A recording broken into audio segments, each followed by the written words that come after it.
यानंतरची बातमी आहे लातूरमधून। लातूरमध्ये शक्तीपीठ महामार्गाच्या भूसंपादनाला विरोध करण्यात येतोय। शेतकऱ्यांच्या एकजुटीपुढे भूसंपादन अधिकारी आता हतबल झालेत।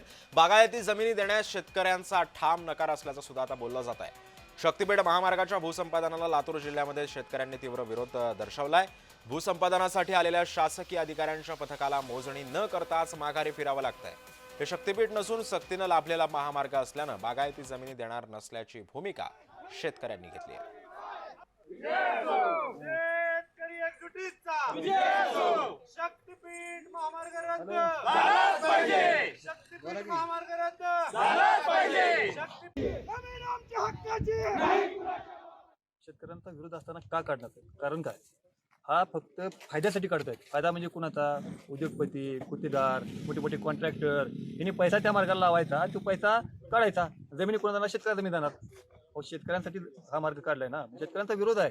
11 जिल्ह्यामध्ये विरोध आहे। 11 जिल्ह्यात विरोध मार्ग कसा तयार करणार? मग माझं म्हणणं आहे की जर आज जर मोदीला जर कोणी आला असतं, दमदाटी जर केली असती तर तापकानं फोडून काढण्याच्या इशाऱ्यानं मी आलो। मी शेतकरी संघटना जिल्हाध्यक्ष आहे। जर इथून पुढच्या काळात दाब जर केला तर शेतकरी तापकानं फोडून काढल्याशिवाय अधिकार राहणार।